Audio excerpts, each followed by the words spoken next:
recorriendo este territorio interesante, este paisaje precioso del libro de Jeremías, ¿no? Que encontramos un montón de cosas interesantes. Ahora estamos entonces en los capítulos 11, 1 al 20, 18, 11 al 20. Entonces, la segunda parte de esta primera sección, que era 1 al 25, que estamos viendo, ¿no? Los capítulos 1 al 25, decíamos, contenían fundamentalmente oráculos, ¿no? Hay pequeños relatos, pero fundamentalmente se trata de oráculos. Los relatos que hay son breves y están en función sobre todo de las acciones simbólicas, ¿verdad? Entonces, aquí, en los capítulos 11 al 20, se abre entonces aquí en el capítulo 11 una nueva etapa en el ministerio de Jeremías, caracterizada por la crisis, decíamos esta mañana, las dificultades de comunicación con los destinatarios de su mensaje le llevan al profeta a intentar expresarse mediante acciones simbólicas. Al mismo tiempo, el profeta le cuesta sobrellevar también su relación con Dios, con el Señor que lo envía. Y así se expresa en la forma particular que asume su oración. Las llamadas confesiones de Jeremías, que hemos puesto aquí, 12,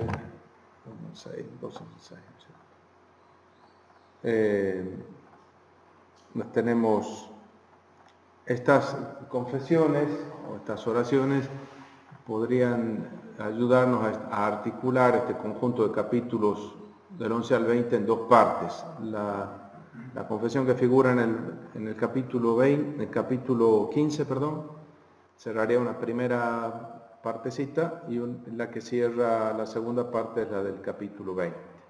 Y revelan entonces así la experiencia paradójica de Dios.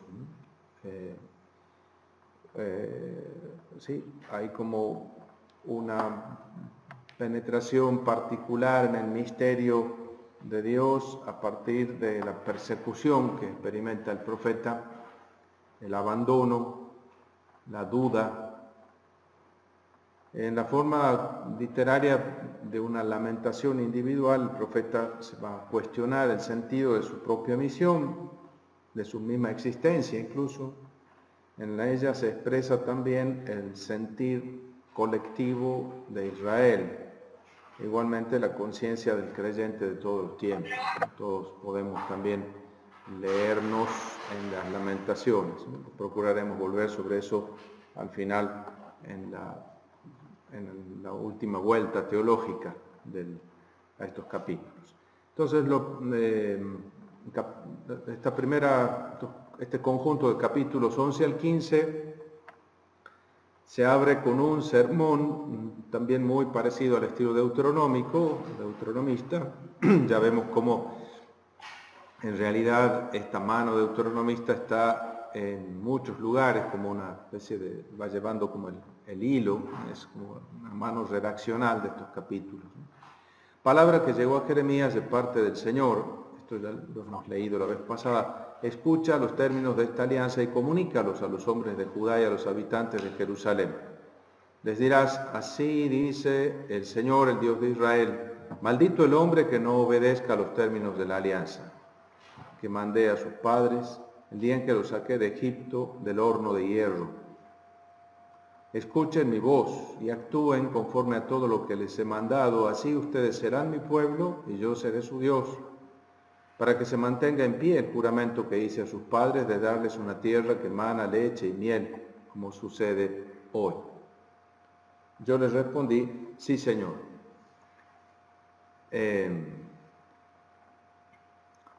El Señor me dijo: proclama todas estas palabras en las ciudades de Judá y en las plazas de Jerusalén. Escuchen los términos de esta alianza y pónganlos en práctica. Yo se lo advertí insistentemente a sus padres desde el día en que los hice subir del país de Egipto hasta el día de hoy. No he dejado de repetir la advertencia: escuchen mi voz. Pero ellos no escucharon ni hicieron caso, sino que procedieron según la dureza de su corazón perverso. Por eso yo hice recaer sobre ellos todas las maldiciones de esta alianza que yo les había ordenado cumplir y que ellos no cumplieron. esta primera sección. Esta predicación recuerda las exigencias de la alianza. La respuesta negativa del auditorio muestra que ya es inútil interceder por ellos, ¿no? Y motiva la dolorosa oración que del profeta se siente fracasado y perseguido. Y motiva también el profundo interrogante que le plantea al creyente de todos los tiempos ese desconcertante desarrollo de la historia, ¿no? Los versículos 1 al 6, 12, 1 al 6, vamos a ver.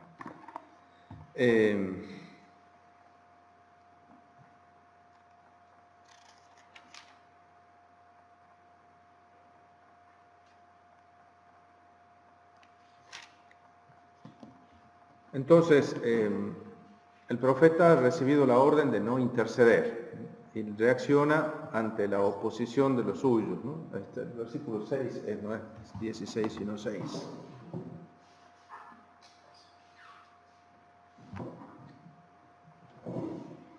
Entonces,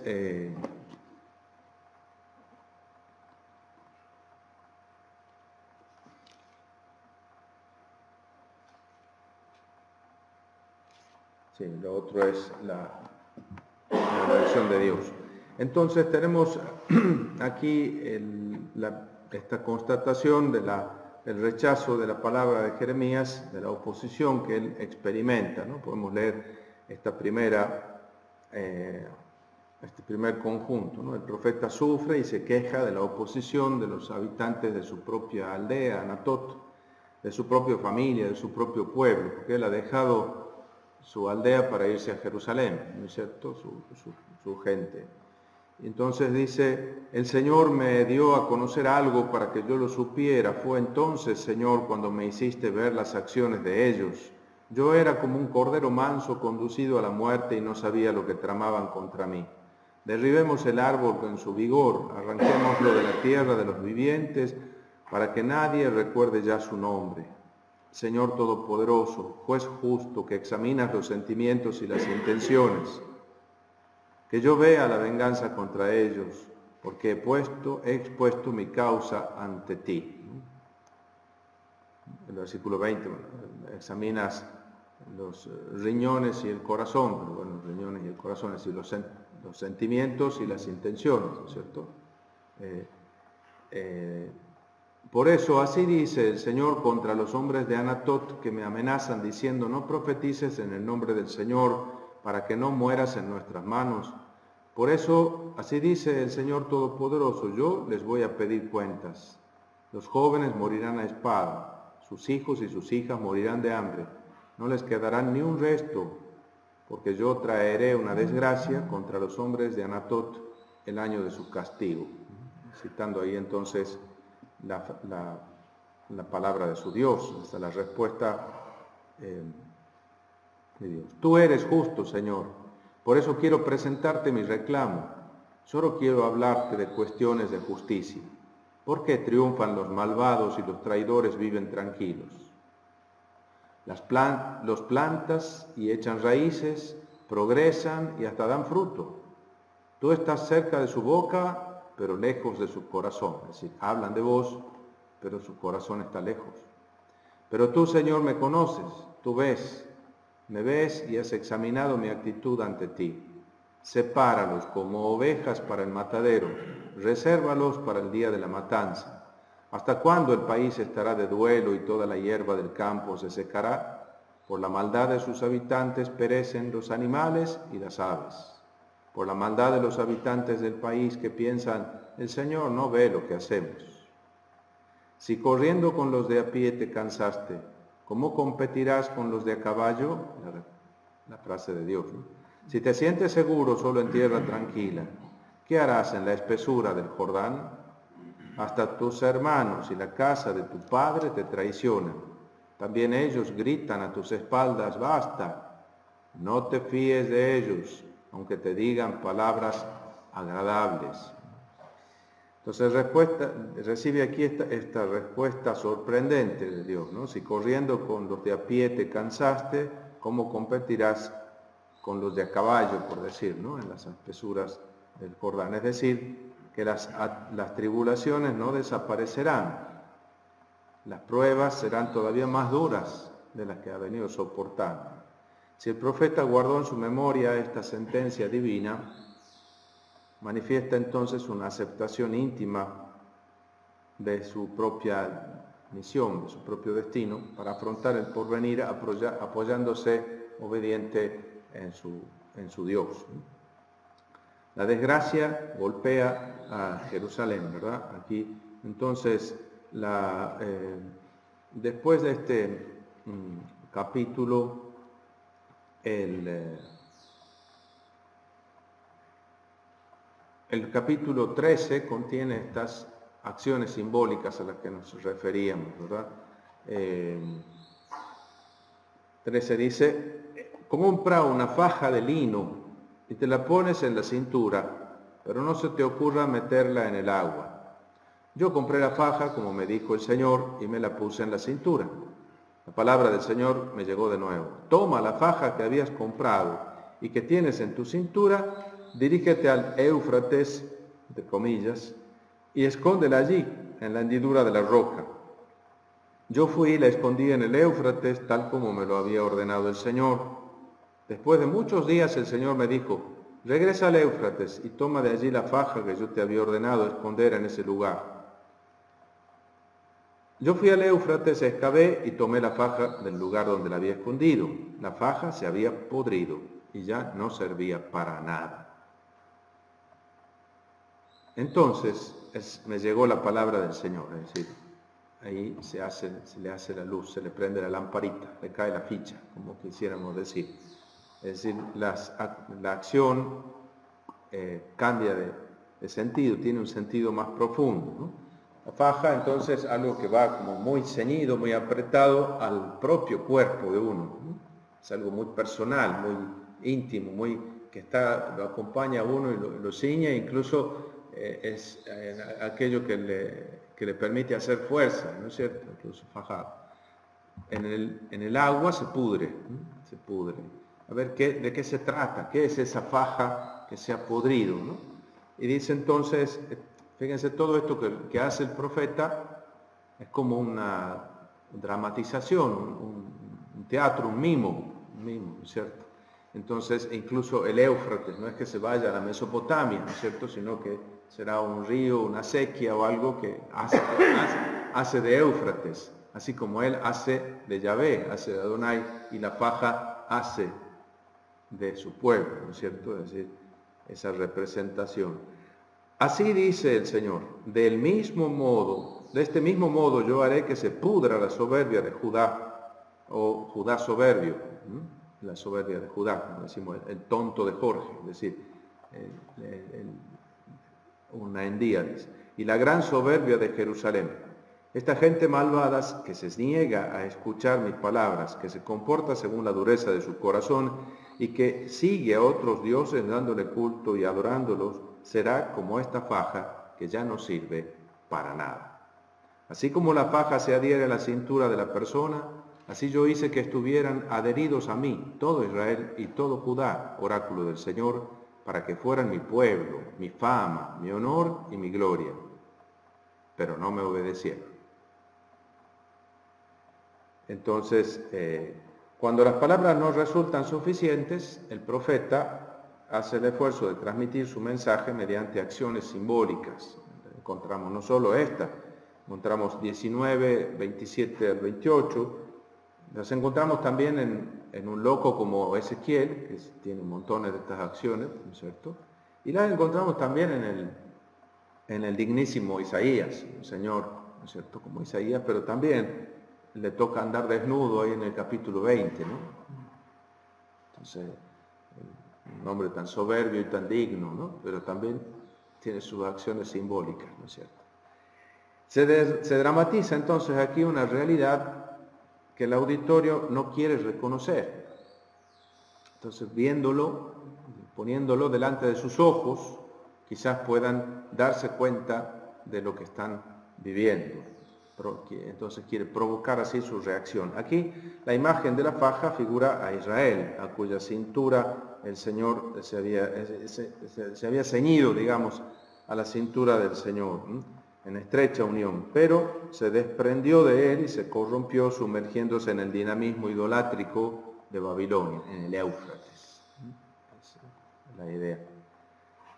Entonces, los dos, los oráculos que siguen van en esa misma dirección, ¿no es cierto?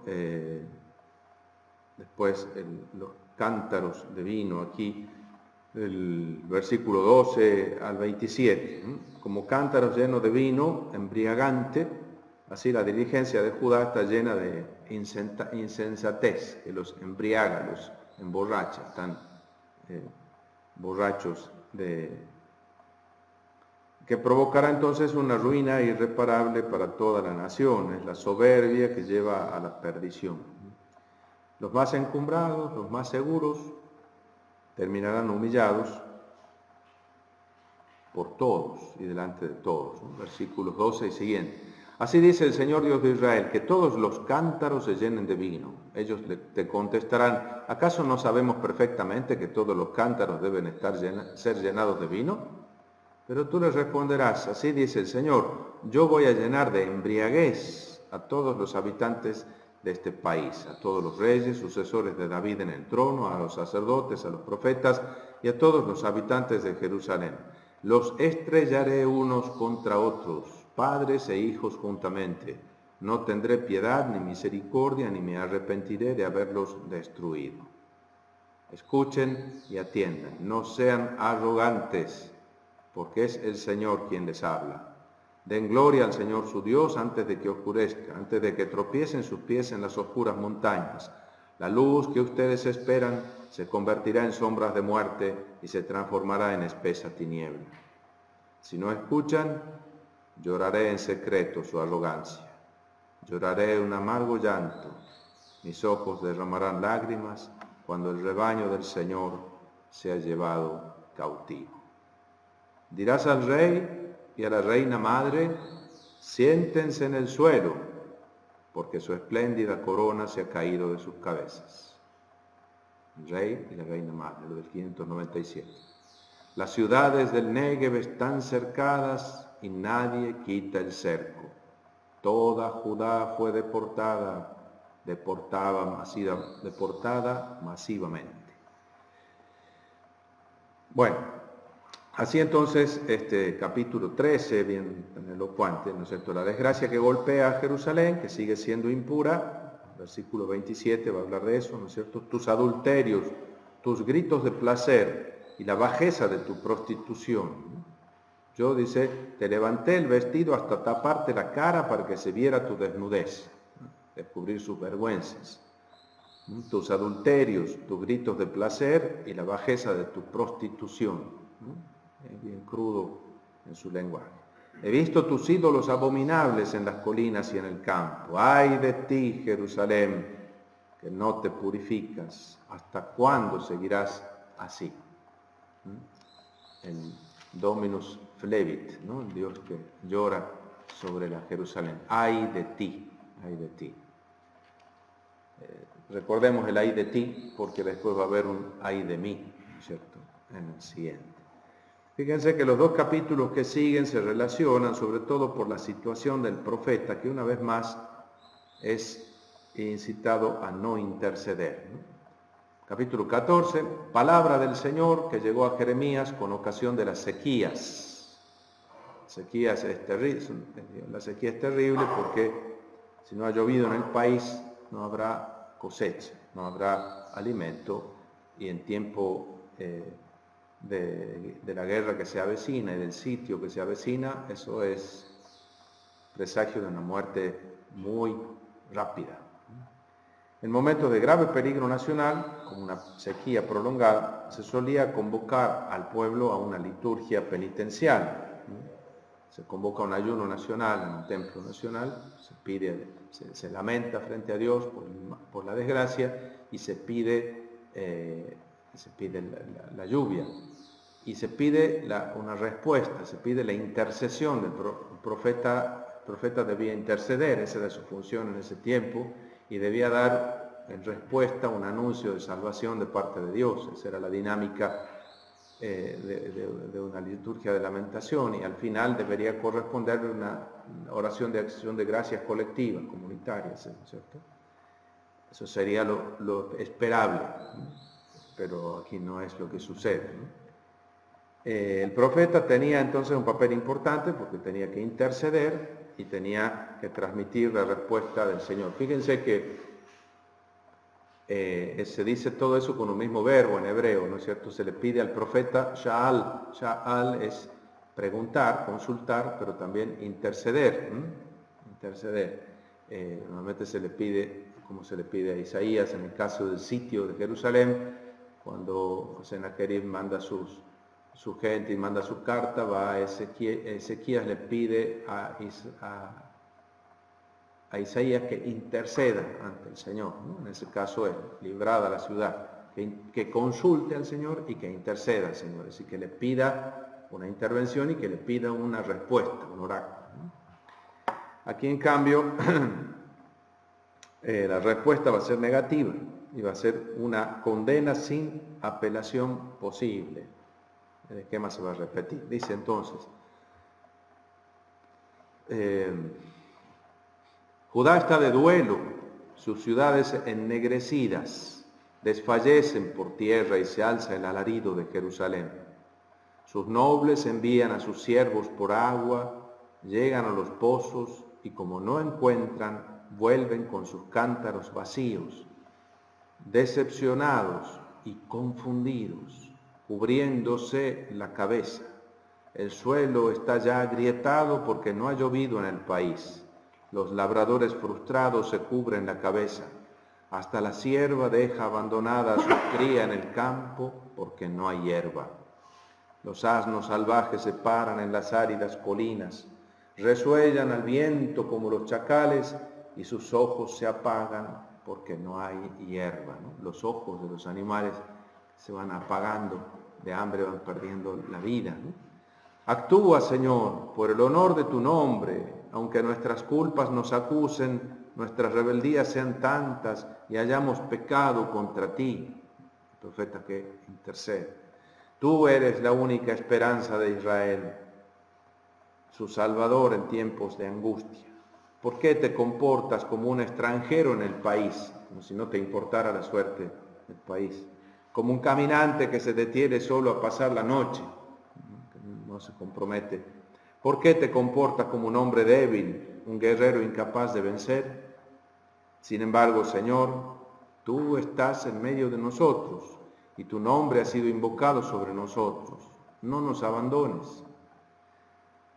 Así dice el Señor a este pueblo. Les gusta vagabundear, no frenan sus pasos. El Señor no los acepta y ahora se acordará de sus culpas y castigará sus pecados. El Señor me dijo, no intercedas ya por este pueblo. Aunque ayunen, yo no escucharé sus súplicas. Aunque ofrezcan holocaustos y oblaciones, yo no los aceptaré, sino que los exterminaré con espada, hambre y peste. Empieza a aparecer aquí el trinomio. Espada, la guerra. El sitio hace que la gente sitiada, asediada, padezca el hambre. De debilidad se enferman, se mueren, no tienen dónde enterrar los cadáveres, se contagia la peste y se mueren al final. Entonces, espada, hambre, peste, muerte. Guerra, hambre, peste y muerte. Después esos aparecen varias veces en Jeremías, después aparecen en Ezequiel y aparecen casi hipostasiados, ¿no es cierto?, como jinetes de 4 caballos, ¿no? Los 4 jinetes de la apocalíptica. Pero yo dije, ay Señor, mira que los profetas les dicen, ustedes no verán la espada ni tendrán hambre, sino que yo les daré una paz duradera en este lugar. Sí, es que Jeremías no es el único profeta, hay otras voces que se escuchan, otras voces que dicen otra cosa. ¿Y la gente qué hace? ¿A quién sigue? Es más lindo escuchar lo que dicen los otros profetas. ¿A quién le gusta escuchar lo que dice este profeta de calamidades que viene anunciando terror por doquier? Ese es el apodo que le ponen, ¿no? El Pues ahí viene, terror por doquier, ¿no? Ya vamos a ver. Y el Señor me contestó, es mentira eso que los profetas profetizan en mi nombre. Yo no los envié, ni les ordené nada, ni les hablé. Lo que ellos les profetizan son visiones mentirosas, vaticinios falsos, ilusiones de su mente. Por eso así dice el Señor respecto a los profetas que profetizan en mi nombre sin que yo los haya enviado y que hayan diciendo, no habrá espada ni hambre en este país. Esos profetas serán aniquilados por la espada y el hambre. Y aquellos a quienes ellos profetizan quedarán arrojados por las calles de Jerusalén a causa del hambre y de la espada, sin que nadie los entierre, ni a ellos, ni a sus mujeres, ni a sus hijos, ni a sus hijas. Yo derramaré sobre ellos la desgracia que merecen. Tú les dirás esta palabra, que mis ojos derramen lágrimas noche y día sin descanso, porque la Virgen hija de mi pueblo ha sufrido una gran tragedia, una herida incurable.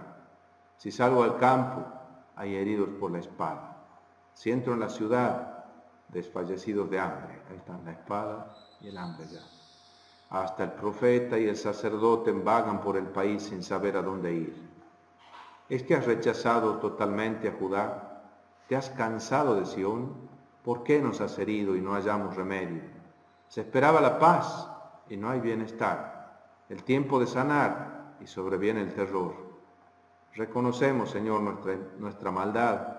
Es la misma culpa de nuestros padres. Hemos pecado contra ti. Pero por tu honor, Señor, no nos desprecies. No deshonres el trono de tu gloria. El trono de tu gloria, es decir, el lugar donde se asienta la gloria de Dios, el templo de Jerusalén. Recuerda, no rompas tu alianza con nosotros. ¿Habrá entre los ídolos de las naciones quien pueda hacer llover? ¿Son los cielos los que brindan la lluvia? ¿No eres tú solo, Señor, nuestro Dios? En ti ponemos nuestra esperanza porque tú haces todo esto. Ese es el capítulo 14. Bueno, aquí encontramos entonces una segunda parte que cierra ya este conjunto de capítulos 11 al 15. El Señor me dijo, aunque Moisés y Samuel intercedieran ante mí, yo no me apiadaría de ese pueblo. Moisés, Samuel, los grandes intercesores. Gracias a la intercesión de Samuel, el Señor no aniquila a su pueblo después de la idolatría del becerro de oro, ¿no es cierto? Y Samuel en los momentos de las grandes guerras, ¿no? Aunque ellos se pusieran ante mí, yo no los escucharía, así que no te gastes. Expúlsenlos de mi presencia, que salgan. Ellos te dirán, ¿a dónde hemos de ir? Y tú les responderás, así dice el Señor, los destinados a la muerte, a la muerte. Los destinados a la espada. Los destinados al hambre, los destinados al cautiverio. Y así los castigaré de 4 maneras, oráculo del Señor. Con la espada para matar, con los perros para despedazar, con las aves del cielo para devorar, con los animales de la tierra para destruir. Los convertiré en un espanto para todos los reinos de la tierra por la culpa de Manasés, hijo de Ezequías, rey de Judá, por lo que hizo en Jerusalén. ¿Quién se apiadará de Jerusalén? ¿Quién se dolerá por ti? ¿Quién se detendrá para preguntar su situación? Tú me abandonaste, oráculo del Señor. Me diste la espalda y por eso he extendido mi mano contra ti y te he destruido. Ya estoy cansado de compadecerme. Llegó al límite, ¿verdad? Entonces ahora la respuesta a esta es una oración consolada de Jeremías, ¿no? Es capítulo 15, versículos 10 al 22. Aquí el profeta se lamenta haber nacido para terminar siendo un hombre discutido en todo el país. A nadie le debe nada, pero todos le maldicen. El Señor reconoce que tampoco le ha ahorrado sufrimientos. Se queja entonces porque se siente perjudicado por la paciencia divina en intervenir para corregir lo que está mal, ¿no? Entonces, Y al recordar su vocación, aquí el profeta siente nostalgia, lamenta haberse quedado solo. Está aludiendo aquí al celibato forzado al que Dios lo ha obligado. En el capítulo 16 vamos a encontrar, ¿no?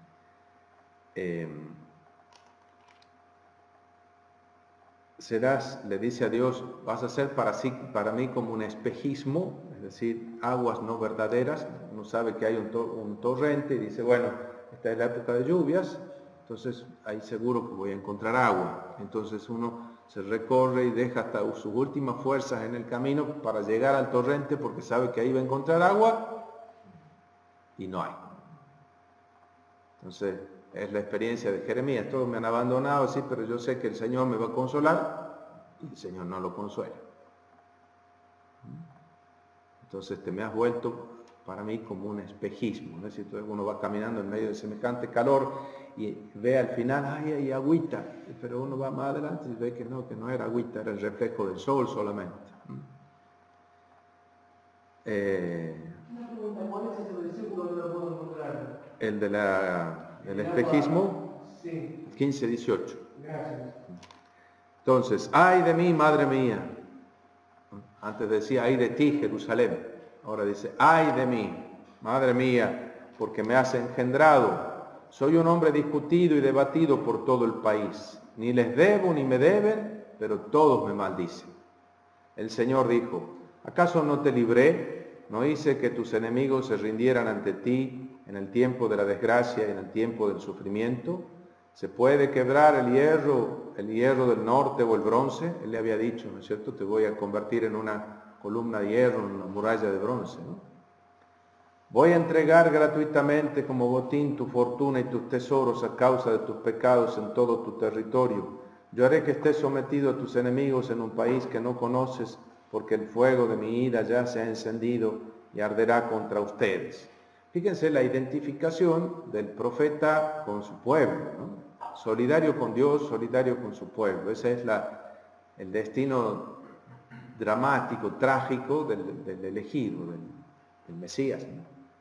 Crucificado entre Dios y su pueblo, desgarrado, tironeado por esos dos amores, el amor a Dios y el amor a su pueblo.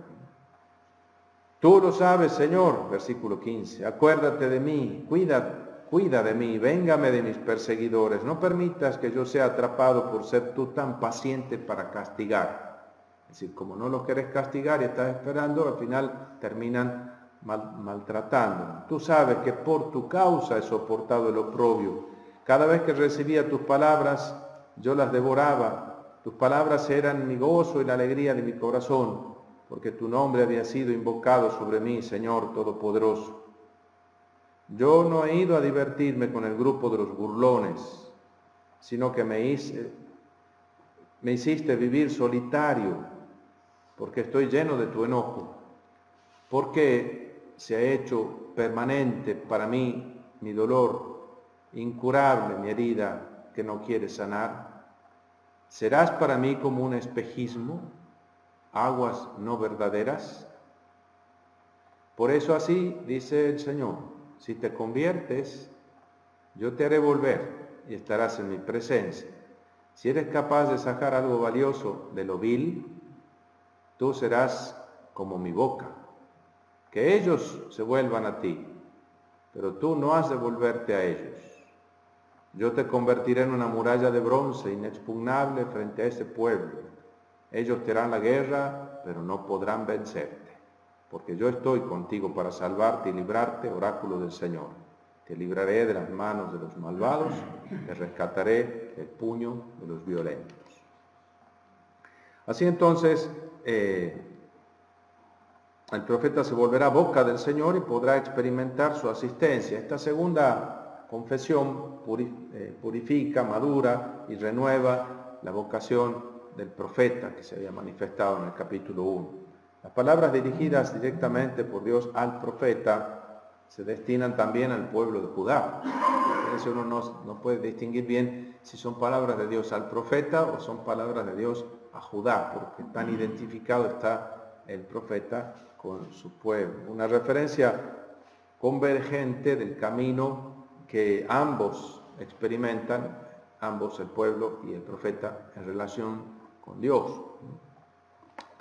Entonces, ay de ti, Jerusalén, ay de ti, madre mía, ¿no? Oili, 13:27, oili, oileja, oilaj, laj, porque es femenino. Entonces, estos dos capítulos están vinculados, ¿no? Pero el Señor renueva su fidelidad al profeta, que no se ha apartado de su palabra, no obstante las adversidades que ha tenido que afrontar. Ahora viene este segundo bloque, capítulos 16 al 20, en el que también encontramos 3 oraciones de este tipo, 3 confesiones. También el capítulo 16 se abre con esta especie de prosa deuteronomista, ¿no? Pero fíjense, el Señor que le va a este profeta que se siente tan identificado con el destino de Judá, le va a pedir que se desolidarice de ese pueblo, ¿no? Así como no le deja interceder, ahora dice, no tomes mujer ni tengas hijos e hijas en este lugar. Porque así dice el Señor respecto de los hijos y las hijas nacidos en este lugar y las madres que dieron a luz y los padres que engendraron en este país. De muerte lenta morirán. No serán llorados ni sepultados. Quedarán como estiércol sobre el suelo. Perecerán por espada y por el hambre. Sus cadáveres seguirán de alimento a las aves del cielo, a los animales de la tierra. No te cases. ¿Ya? Celibato forzado. Segundo, así dice el Señor, no entres en la casa donde estén de luto. No compartas su dolor. No llores con los que lloran. No vayas a llorar ni te conduelas por ellos, porque yo he retirado de este pueblo mi paz, mi lealtad y mi compasión. Grandes y pequeños morirán en este país, no serán sepultados ni llorados, etc. No entres tampoco en ninguna casa donde se celebran fiestas para sentarte con ellos a comer y a beber. No rías con el que se ríe, no te alegres con el que se alegra. Porque así dice el Señor Todopoderoso, el Dios de Israel, en la vida de ustedes yo haré desaparecer de este lugar la voz de la alegría, la voz del gozo, la voz del novio, la voz de la novia. Kol sazón, kol simcha, kol kalá, kol hatán. Cuando les anuncias a este pueblo todas estas cosas, ellos te dirán, ¿por qué el Señor nos ha amenazado con esta enorme desgracia? ¿Qué culpa o qué pecado hemos cometido contra el Señor nuestro Dios? Y tú les responderás, porque los padres de ustedes me abandonaron, siguieron a otros dioses, les rindieron culto y los adoraron, mientras que a mí me abandonaron y no cumplieron mi ley. Pero ustedes han actuado peor que sus antepasados. Cada uno sigue la dureza de su corazón perverso sin querer escucharme. Yo los arrojaré de este país a un país que aún no conocen ni ustedes ni sus padres, y allí darán culto a otros dioses día y noche, porque yo no les mostraré compasión. Bueno, no obstante eso, hay en el corazón de este anuncio tan terrible algún atisbo de esperanza. Porque vendrán días, oráculo del Señor, en que ya no se dirá más por la vida, es decir, juro por el Señor que ha hecho subir del país de Egipto a los israelitas. Ese día se dirá, juro por el Señor que ha hecho subir a los israelitas del país del norte y de todos los países a donde los había dispersado y los ha traído a la tierra que había otorgado a sus padres. Es decir, presagia un tiempo en el que serán devueltos a la tierra. Ven entonces cómo, una vez confirmada su vocación, en la parte final, 15:10 al 22, o 15:19 al 21, digamos, el profeta descubre que toda su vida ha llegado a ser como un signo de la situación que vive su pueblo. Elegido y consagrado, como lo dice el capítulo 1, se le exige también el celibato. Es el momento final. No vale la pena engendrar hijos. Se ha terminado la esperanza de vida en este país, no vale la pena traer hijos al mundo. Para su misma gente que actúa de modo peor que sus antepasados, él será un signo de que le ha llegado el fin. Su presencia y su conducta se convierten en una profecía. No predica solo con su palabra, sino con su vida misma. Es una profecía que va como a contrapelo de la situación, ¿no? He ido a divertirme con el grupo de los burlones, sino que me hiciste vivir solitario porque estoy lleno de tu quiná, de tu pasión, de tu celo, ¿no? El celo por tu casa, ¿no?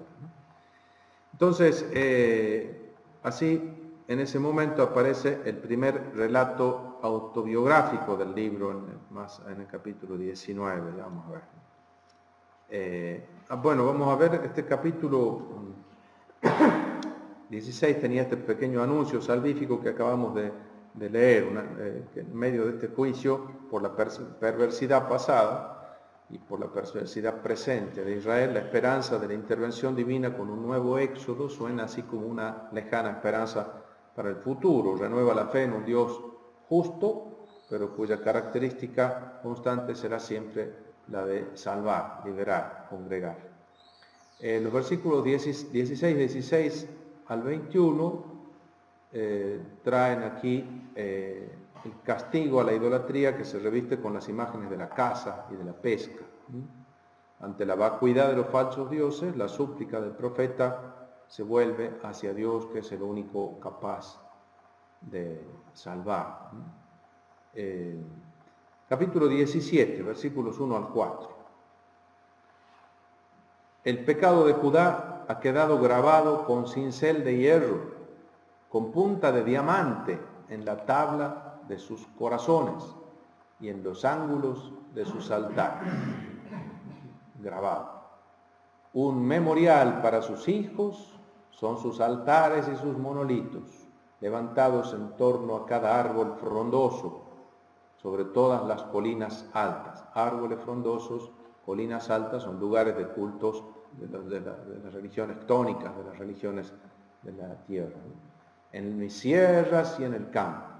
Por los pecados cometidos en todo tu territorio, yo entregaré como botín tus riquezas y todos tus tesoros con tus santuarios. Te quedarás sin tu heredad, la que yo te había dado, porque yo haré que tus enemigos te esclavicen en un país que no conoces.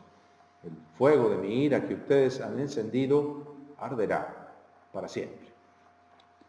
Entonces, los actos de idolatría manifiestan en realidad la atávica condición religiosa del pueblo, que siempre tiende de nuevo a esos cultos naturales, a esos cultos atávicos. Una realidad que la palabra profética revela ante la necesidad de un cambio profundo que capacite la respuesta, una respuesta que venga desde dentro, ¿no? Fíjense que el pecado de Judá ha quedado grabado con cincel de hierro, con punta de diamante en la tabla de sus corazones.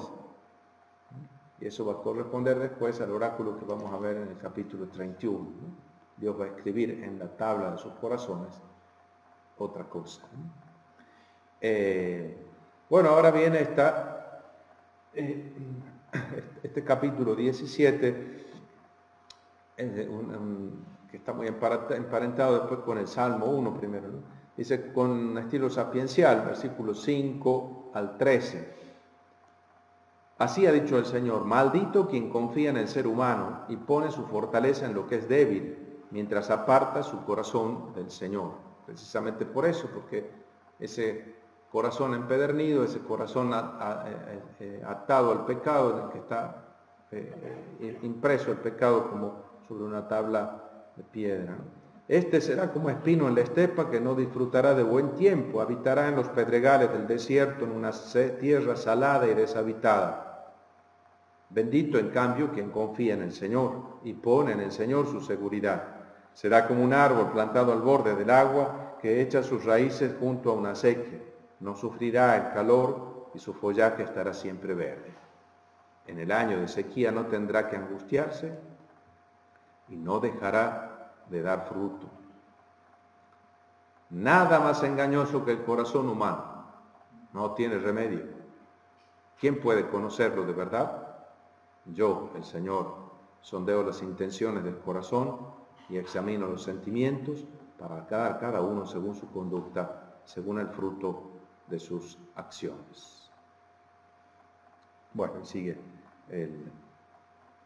Ahora viene la tercera de las confesiones en los versículos 14 y siguientes. Sáname, Señor, y quedaré sano. Sálvame y estaré a salvo. Porque tú, Señor, eres mi honor. Mira que ellos me repiten, ¿dónde está la palabra del Señor? Que se cumpla. Pero yo insistí pidiéndote desgracias. No insistí pidiéndote desgracias, ni he deseado el día fatal. Tú lo sabes. Lo que sale de mis labios está siempre ante ti, Señor. No te conviertas para mí en un espanto. Tú eres mi único refugio en el día de la desgracia. Que se avergüencen los que me persiguen, que yo no quede defraudado. Que se espanten ellos, pero no me espante yo. Que el día de la desgracia venga sobre ellos. Quebrántalos con doble quebranto. Esta súplica de ser sanado, salvado, tiene como un eco de la percepción del pecado grabado en el corazón, ¿no? Ahora yo, por que sea yo sanado, ese corazón incapaz de regenerarse. Ahora el desafío viene de fuera, ellos lo atacan.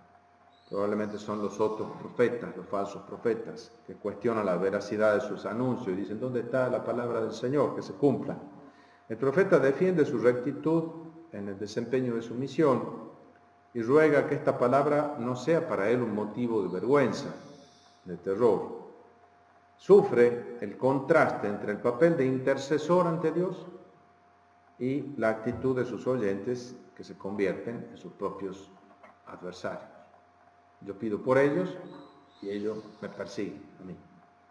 Aunque no hay una respuesta del Señor, y no la habrá más de aquí en adelante, el desahogo lo sitúa al profeta en las manos de aquel en quien ha puesto todas sus esperanzas.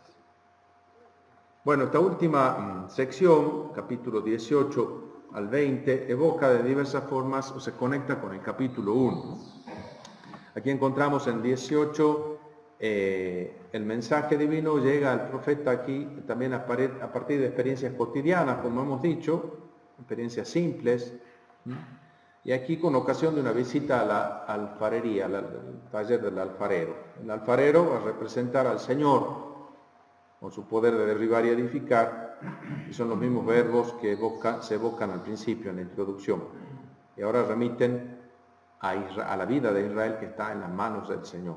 La historia de su pueblo se teje con sus decisiones libres y él es responsable de su situación. Desoír la palabra profética significa extraviar el camino y languidecer lejos de aquel que es la fuente de su propia vida. Capítulo 18. Palabra que llegó a Jeremías de parte del Señor. Levántate y baja a la casa del alfarero y allí te comunicaré mis palabras. Baja el profeta a ver qué pasa. Mira, bajé a la casa del alfarero, miré y él estaba haciendo un trabajo en el torno.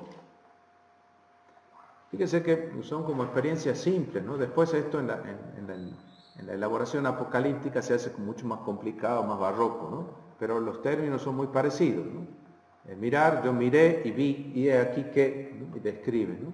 Los términos son muy parecidos, nada más que allá en una especie de estado alterado de la conciencia. Aquí no aparece tal cuestión, es baja al campo a la casa del alfarero, mira, estaba haciendo un trabajo en el torno. Cuando la vasija se estropeaba en la mano del alfarero, como suele suceder con la arcilla, él hacía otra diferente, a su gusto. Y entonces la palabra del Señor me llegó.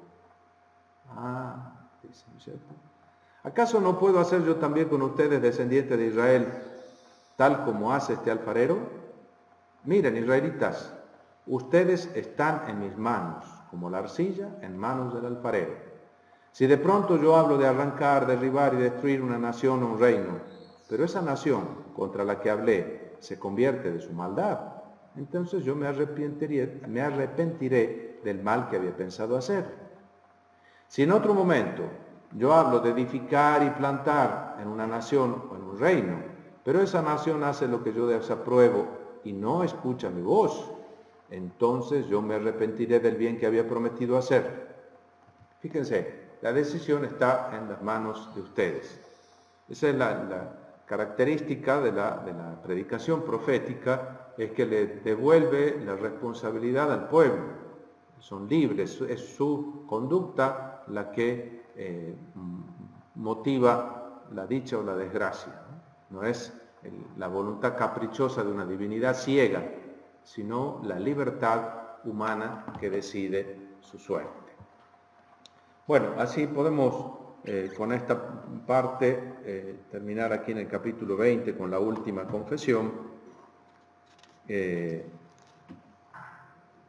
La jarra quebrada y la lamentación está de las más conocidas, ¿verdad? Aquí se enfrenta, por supuesto, el profeta con el sacerdote Pashur, hijo de Imer, responsable principal del templo del Señor, que le escucha decir todas estas cosas y lo manda a castigar al profeta. Lo pone en una celda que está en la puerta superior de Benjamín, en el templo del Señor. Y el Señor ya no te llama Pashur, sino cerco de terror, ¿no? O terror por doquier, le llama, ¿no? Cerco de terror. Y la última de las lamentaciones, que es la que conocemos, ¿no es cierto? Me has seducido, Señor, y me he dejado seducir. Me has dominado y me has vencido. Has llegado para ser motivo de risa todo el día. Todos se burlan de mí. Cada vez que hablo y tengo que hablar y gritar violencia, destrucción. La palabra del Señor se convirtió para mí en motivo de oprobio y agravio permanente. Yo había dicho, no volveré a recordarlo. No quiero hablar más en su nombre. Pero mi corazón ardía como un fuego encerrado dentro de mis huesos. Yo intentaba apagarlo, pero no lo conseguía. Bueno, hasta aquí entonces. Si hay preguntas de esta sección, después nosotros vamos a seguir mañana con el juicio decisivo del Señor, ya el juicio a cada uno de los estamentos del pueblo, ¿no? En la lectura yo sigo mi traducción, la que figura en la Biblia de América, ¿no? Por eso me costó trabajo hacerla, así que la uso ahora. Entonces, Biblia de la Iglesia en América, ¿no? Preguntas, dudas, inquietudes, lamentos, ¿sí? Padre, y en el capítulo 14, ¿Sí? hay partes de la gran sequía. 14. 14:7. Sí. También 9, 20. Habla mucho en plural. Puede ser que más allá de que la palabra inspira Jeremías también detrás está hablando el escrito de la comunidad. Claro. Bueno, eso vamos a verlo un poquito más adelante también. Aquí lo hemos dicho ya, ¿no es cierto? Es decir, es difícil distinguir la palabra que Dios le dirige a Jeremías individualmente de la que le dirige a la comunidad, ¿no? Y el mismo Jeremías a veces parece hablar solo de él y otras veces involucrando a la comunidad en general. Por eso, en la interpretación de las confesiones de Jeremías hay siempre un problema grande, porque es lo que decía, yo creo que se los dije esta mañana, me parece, son del tipo de oraciones y de poesías en la que el personaje que habla encarna un problema teológico crucial, acuciante en la época para la comunidad creyente. Entonces, un problema teológico, es decir, esa persona personifica, encarna a la comunidad y la problemática por la que está atravesando, ¿no? Entonces, en el problema que presenta, en realidad está presentando un problema teológico del momento, ¿no? Hay un artículo interesante de hace varios años de Jürgen von Oerschot sobre esto, sobre el tipo de literatura en el que se desarrolla en el exilio, sobre todo la literatura poética y de oraciones, en la que aparece esta problemática encarnada en un personaje orante o un personaje al que se dirige el Señor, ¿no? Sí, ese es el tema, el paso de lo individual a lo colectivo, a lo plural. Como usted decía que la mitad de este capítulo es, digamos, sobre y contra Israel, y con este carácter pesimista se va activando algo positivo ya al final Claro. digamos, capítulo. Se vislumbra por lo menos un fin, ¿no? Porque se dice algún día se jurará por el Señor que libró, que hizo volver a Israel o a Judá de los países a donde los había dispersado, ¿no? El Señor de nuevo volverá a salvarnos. Acá hay una pregunta. ¿Sí? Parecería que por un lado el Señor es el origen último de las calamidades que van a pasar por el pueblo. Por otro lado, el pueblo es responsable de olvidar la Torá, como en las dos corrientes están presentes en el texto. Como que las dos corrientes están presentes. Claro. A ver, un tema que se nos presentaba también cuando estudiábamos el Deutero Isaías, ¿no? Ese famoso 45:8, terrible, ¿no? 45:7, perdón.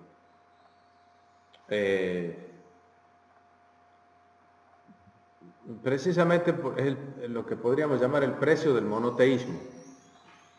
Cuando tenemos dioses, varios dioses, nosotros las cosas lindas se las atribuimos a los dioses buenos y las cosas malas a los dioses malos, ¿no es cierto? Pero cuando hay un solo Dios, entonces todas las cosas las hace Dios. Dios es la causa última de todas las cosas, ¿no es cierto? Entonces, ¿cómo se expresa esta conciencia en el profeta? Bueno, Dios hace todas estas cosas, pero nosotros somos responsables de obligarlo a Dios a hacer estas cosas que hace, ¿no? Son, digamos, el castigo. Bueno, aparece mucho también en el profeta Isaías, en toda la profecía del exilio, ¿no es cierto? Este castigo no es una cosa que Dios hace por gusto, es un opus dei alienum, digamos, es algo que a Dios no le gusta hacer, pero se ve obligado a hacer, ¿no es cierto? Es difícil conjugar esto con la bondad de Dios, pero bueno, ¿cómo se conjuga la responsabilidad humana y la libertad humana y la libertad y la omnipotencia de Dios, ¿no es cierto? En esto, hoy conversábamos con algunos de ustedes también, es el tema de lo que llamábamos antes la teología de la retribución, digamos, ¿no? El Dios que premia a los buenos y castiga a los malos, decimos, ¿no es cierto?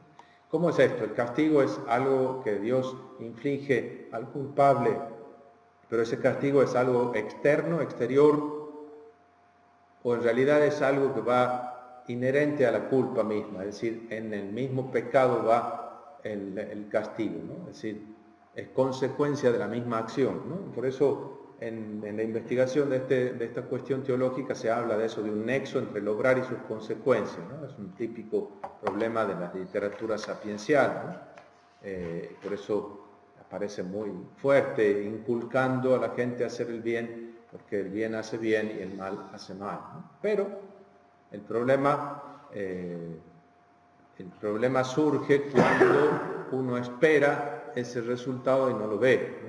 Por eso dice, también aparece aquí en Jeremías, cómo es que hay malvados que prosperan y hay gente buena que vive sufriendo. ¿Qué pasa? ¿Cuándo va a hacer justicia el Señor? Entonces esa justicia se hace esperar, ¿no? Madurará la conciencia teológica hasta abrirse a la posibilidad de que Dios seguramente hará justicia, pero quizás haga justicia después de la muerte, ¿no? Entonces espera tranquilo que el Señor va a hacer justicia, ¿no? Aunque todavía no la veas, el Señor va a hacer justicia, ¿no? Entonces, claro que sí, están las dos cosas, tienen que convivir las dos cosas en el texto, ¿no? Es decir, por un lado, las calamidades que Dios le hace pasar al pueblo como castigo de sus pecados, pero por otro lado, esas calamidades son consecuencia de sus propias acciones, ¿no? Y también el drama de ser el queso y la mortadela, y eso traía que no se mordió el sándwich. A ver, ¿cómo? No es que todavía no cayó, digamos, o sea, la palabra es como que está ahí. Claro, es la amenaza, sí, la Claro. amenaza última, sí. Ahora, si hay amenaza es porque todavía hay esperanza, ¿no?, de conversión, si no, no valdría la pena. Y sí, entonces, A mí también lo que me llamaba la atención es esta afirmación contundente que hace Jeremías, ¿no?, en medio de tantos oráculos que presagian calamidades, desgracias, muerte, esta afirmación de pero tú, Señor, estás en medio de nosotros. Y especialmente porque justamente esta era la pregunta que generó la disputa de Masá y Meribá. ¿estará el Señor en medio de nosotros o no? Exactamente. Cuando eran liberados de Egipto se preguntaban, ¿estará el Señor en medio de nosotros? Ahora que se viene toda la Madoma del norte, Jeremías afirma, pero tú, Señor, estás en medio de nosotros. Me parece magnífico, ¿no?, brillante, ¿no? Además que nos da fuerza, a uno mismo le da fuerza. Misteriosamente el Señor obrará la salvación, aun cuando tenga que pasar por el crisol de la humillación, la aflicción. Bueno, cortamos aquí entonces y nos veremos mañana, si Dios quiere.